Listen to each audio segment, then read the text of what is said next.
मैं नालंदा विश्वविद्यालय बोल रहा हूं।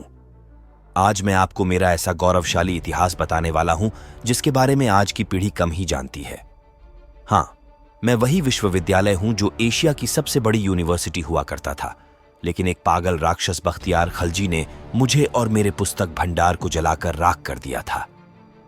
महीनों तक मैं जलता रहा, किसी ने मेरी सुध नहीं ली। मैं सबसे पहले मुझे जलाने वाले के बारे में बताऊंगा, और सबसे पहले मैं नालंदा को क्यों तहस नहस किया गया वो बताता हूं।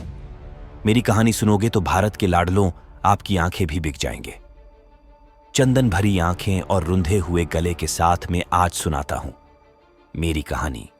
मेरे प्रांगण में 10,000 से ज्यादा विद्यार्थी पढ़ा करते थे और उनको पढ़ाने के लिए 2,000 से अधिक पंडित आचार्य हमेशा मौजूद थे। एक समय की बात है, बख्तियार खिलजी नाम के क्रूर लुटेरे की तबीयत खराब हो गई। किसी गंभीर बीमारी ने उसे जकड़ लिया था। उसने अपने नियम हाकिमों से बहुत इलाज करवा लिया, लेकिन उसकी तबीयत ठीक नहीं हुई। उस समय एक यात्री मेरे प्रांगण में घूमते हुए सभी विषय पर पढ़ने वाले आचार्यों से भेंट करते हुए मोहम्मद बख्तियार खिलजी के राज्य में जा पहुंचा। वहां उसे पता चला कि वो अभी बीमार हैं और वह किसी से भी मिल नहीं सकता। उस यात्रा के विशेष आग्रह पर बख्तियार खलजी मिलने के लिए तैयार हुआ। यात्री ने मिलते ही बख्तियार खिलजी को सलाह दी कि विश्व प्रसिद्ध नालंदा विश्वविद्यालय में मेडिसिन विभाग के प्रमुख पंडित राहुल जी आपका इलाज करके आपको ठीक कर सकते हैं। फिर क्या था, पंडित राहुल जी से इलाज की इच्छा प्रकट की, लेकिन बख्तियार खलजी ने एक शर्त रखी थी कि मैं किसी भी प्रकार की भारतीय पद्धति बनी हुई दवा नहीं खाऊंगा, क्योंकि ये काफिरों के द्वारा बनाई गई है। फिर कुछ समय के बाद राहुल जी एक कुरान की प्रति लेकर खलजी के पास गए और उसे सलाह दी कि प्रतिदिन कुरान की प्रतियों आप पढ़ेंगे तो आप ठीक हो जाओगे, ये मेरा दावा है। उसके कुछ दिनों तक खिलजी ने कुरान की उस प्रतिया को दिन में कई बार पढ़ा और उसने महसूस किया कि उसके स्वास्थ्य अब ठीक होने लगा है। उसके बाद उसने पता लगाया कि मैं ठीक कैसे हो गया, तो उसे पता चला कि पंडित राहुल जी ने कुरान की प्रतियों पर दवाई का लेप लगा दिया था। जिनको पता था कुरान पढ़ने वाले खिलजी हमेशा पन्ने पलटते समय हाथ पर थोक लगाता है, और उसी माध्यम से शरीर में दवा का असर हुआ और वो ठीक हो गया।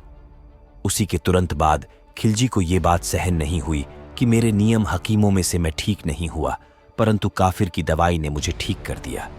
मेरे हाकिमों से ज्यादा ज्ञान आचार्य और पंडितों में है। मन ही मन मेरे प्रति उसके मन में द्वेष पैदा हो गया। मैं नालंदा विश्वविद्यालय पूर्ण रूप से शांति का संदेश देने वाले भगवान ने बौद्ध से प्रेरित था। जगह जगह पर भगवान बुद्ध की प्रतिमाएं और स्तूप बनाए गए थे। हर आचार्य पंडित, हर विषय में परिपूर्ण ज्ञानी और विद्यार्थी सभी भगवान बौद्ध के सामने नतमस्तक होकर शिक्षा ग्रहण करते थे। ये बात खिलजी को सहन नहीं हुई, क्योंकि वो एक मूर्ति बंजक था। मूर्ति पूजकों को मारना अपना धर्म समझता था और एक मूर्ति पूजक द्वारा इसका इलाज करके ठीक करना उसे अपने धर्म के खिलाफ लग रहा था। फिर अचानक एक दिन मैंने घोड़ों के पैरों की आवाज सुनी। कंपन को अपनी ओर और महसूस किया, लेकिन मैं तो शांति और शिक्षा के लिए विश्व में विख्यात था। मुझे किस बात का डर था? खिलजी और उसके घुड़सवार ने मेरे सभी दरवाजे को बाहर से बंद किया और एक टोली अंदर घुस गई। उसके बाद मैंने जो क्रूर खेल देखा, मेरे प्रांगण में जो शब्दों में बयान नहीं कर सकता। कहना बड़ा आसान है, लेकिन जो मैंने अपने आचार्य और पंडित और विश्व के अलग अलग कोने से आए विद्यार्थियों का टपकता खून देखा, मैंने अपनी नंगी आंखों से देखा, उसको बताना कठिन है। हजारों शिक्षकों को पल भर में मार दिया गया। शांति के संदेश को फैलाने वाले असहाय खाली हाथ वाले मौजूद सभी को खिलजी की मूर्ति पूजक विरोधी मानसिकता ने मार दिया। कुछ भागने में कामयाब हो गई तो कुछ महत्वपूर्ण पांडुलिपियों को कपड़े में छुपाकर अपने साथ ले गए और उन्हें पांडुलिपियों की सहायता से बौद्ध धर्म और शांति का प्रसार तिब्बत में हुआ। मैंने अपनी आंखों से खेल देखा। 10,000 विद्यार्थियों के साथ साथ सभी आचार्य पंडित और शिक्षक को मार दिया गया। उनका कसूर ये था कि वो मूर्ति पूजक थे, मूर्ति में अपनी आस्था रखते थे। उन सभी मूर्ति पूजकों को मूर्ति पूजा का दंड मिला। मेरे परिसर में मैंने ऐसा खेल देखने की कभी कल्पना भी नहीं की थी। मैं तो शांति का मंदिर था। जब सभी मूर्ति पूजकों को मार दिया गया तो खिलजी ने आदेश दिया कि मेरे पूरे परिसर को आग लगा दी जाए, मुझे खंडित करके तहस नहस कर दिया जाए। मेरे बच्चों, अगर मुझ में प्राण होते तो मैं चल फिर सकता तो सभी रिसर्च पेपर को छुपा देता, ताकि मेरी आने वाली पीढ़ी हजारों सालों की मेहनत को पढ़कर फिर से ज्ञान प्राप्त कर सके। लेकिन मैं कर ना सका।